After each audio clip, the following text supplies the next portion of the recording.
Hello and welcome back to Novel Gaming. I'm Vicki. I'm Doug. And I'm Katie. We played Tiny Bookshop, a 2025 cozy book-selling simulator developed by Neil Ludick and published by Skystone and 2P Games. Could you describe this game in one sentence? I mean, it's a cozy game where you drive a little car around that has a little trailer attached to it that you can decorate and fill with books and sell those books at very cheap costs to the people who come to visit. And it's I'll stop there.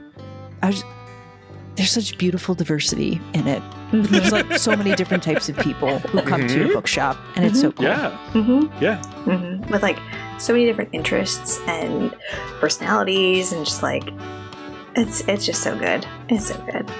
And I will add, with titles of real books. You are selling real books. Yes. Many of which we've read and Dead. discussed. Yeah. It's so cool. Yeah.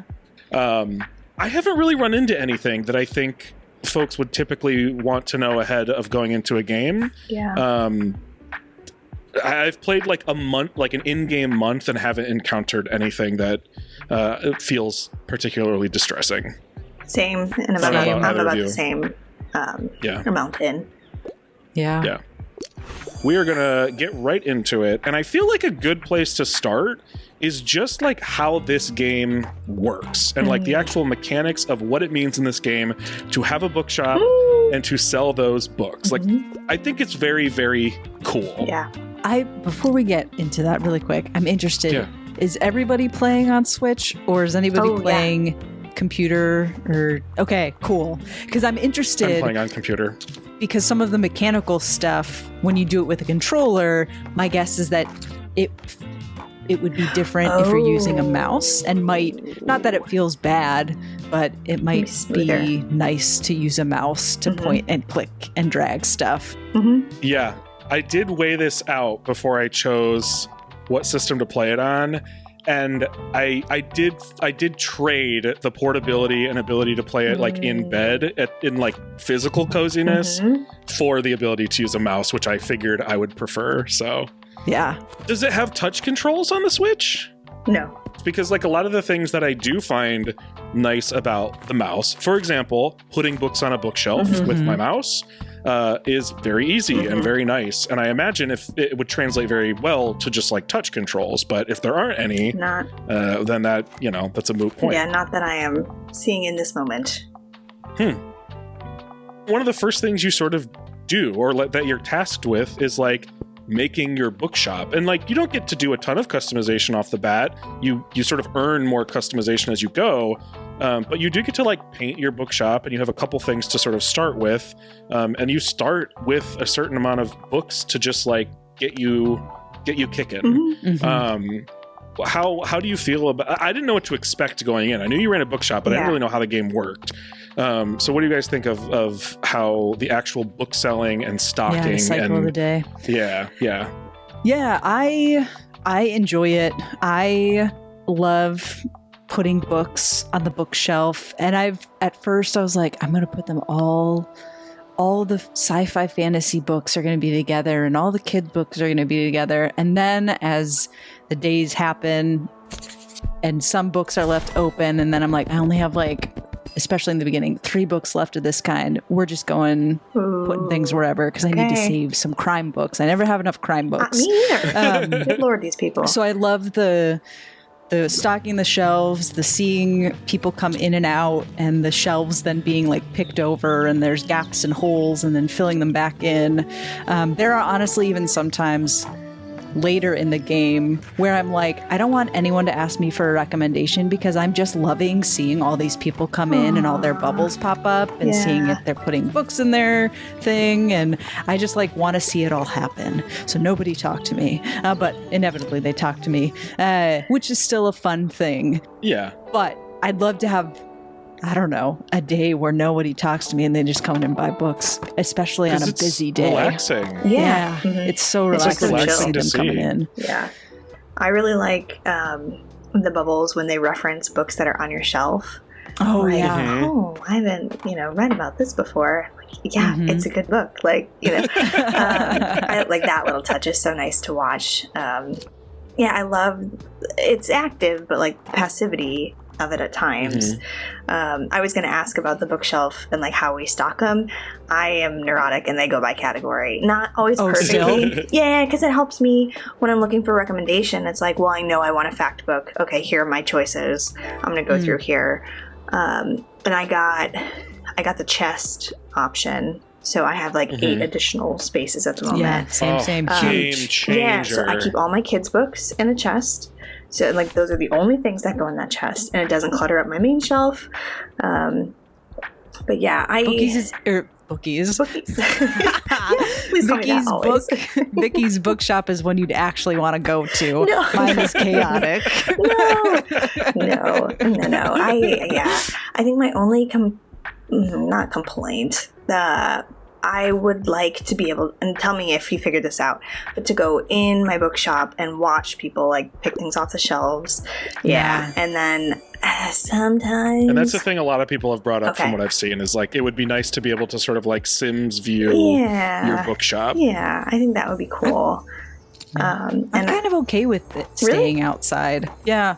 Because I like to look around, also the scenery, or get different angles of the bookshop. It blew my mind when I realized I could just like move my camera around. Because I don't have joysticks, so I had no reason to think I could do that. I just like accidentally dragged my screen and was like, what? Okay. It was probably like 2 weeks before I realized I could just look around. Geez. Yeah, and there's some stuff to find.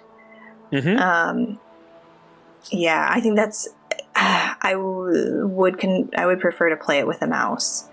It's fine on Switch, and I've actually gotten really good with like Z versus ZR and like which button does what. Like that's pretty intuitive at this point, but it does take a long time to move the joystick across the screen to like get it to do what you want, and then it's like, oh, that wasn't even the information I wanted.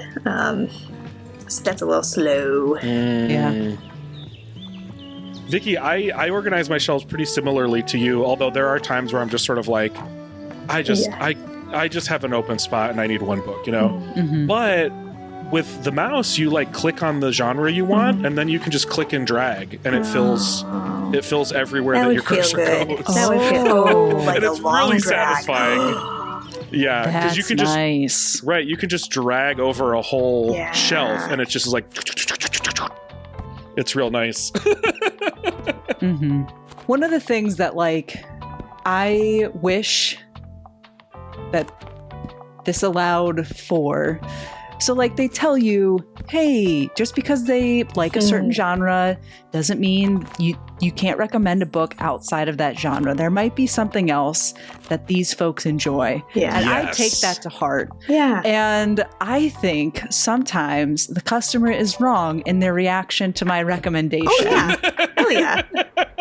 One specifically. That's not where I thought that was going. Because like one person was like, I love books about food and like X, Y, or Z. And I was like, oh, this is going to be such a creative choice. I'm so excited to expand this person's world. A book about food before the coffee gets cold. Oh. Let's give them, it's all about coffee and it's cute stories. And I'm going to recommend it because I love this book. And I think if this person likes books about food, let me recommend this because I think people would like it. And they did not like my recommendation. And I was like, well, you're wrong. Get out. Yeah, get out of my bookshop. Yeah. Yeah. Okay. I'm glad you brought that up though, because the actual mechanic that we're talking about is that people come to the shop and they mostly shop passively, but occasionally someone will be like, "Hey, help!" They'll give you sort of like different clues as to what they want, and sometimes they'll just straight up tell you like, "I only like horror books," or "I only like this." Sometimes they'll give you a book to compare it to, and what I do think is cool when I realized it is like, travel books count as nonfiction because they're nonfiction books, but nonfiction is its own genre. So there have been many times where I have recommended a travel book that fits their description more than an actual nonfiction book like they told me they wanted. Or like classics sometimes include plays, but plays or also horror. Can be in kids. Exactly. So I do like that. I think that is good, and I think it would be really more disappointing. Obviously, they're still not, the patrons in game are flawed also. Yeah. It's real life. You know, I'm right and they're wrong. Yeah. Exactly. But it would be even more disappointing if it was like so rigid strict, that like if you want, like the only way they'll be satisfied is if you only choose the one genre. Yeah. I just realized this today on my like 28th in-game day or whatever. When you are doing a recommendation and they compare it to a book that they have liked in the past, I didn't realize that you can click X and it will explain what that book is. It like gives you like the same kind of description or summary that you would get in the main book profile. So that's been fun because now I've learned new books and then I can make a better recommendation. Yeah. What are we thinking? I have a feeling I know. Yeah. Thumbs up, thumbs down? What do we say? Oh, yeah. Thumbs up. You know. Yeah. Thumbs up for sure. Yeah. My soul needed this game, I think, at this juncture in my life and this moment in time.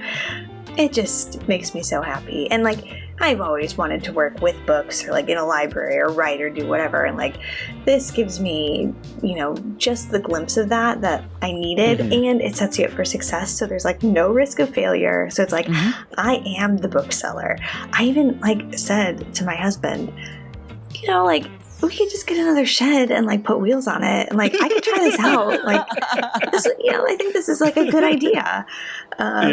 Which not anytime soon, but like, it makes me really happy. So thank you for playing it together. It's just a good game. Yeah. But yeah, big thumbs up for me. I feel like we talk about cozy games a lot. Yeah. This might be the coziest game I've ever played my whole life.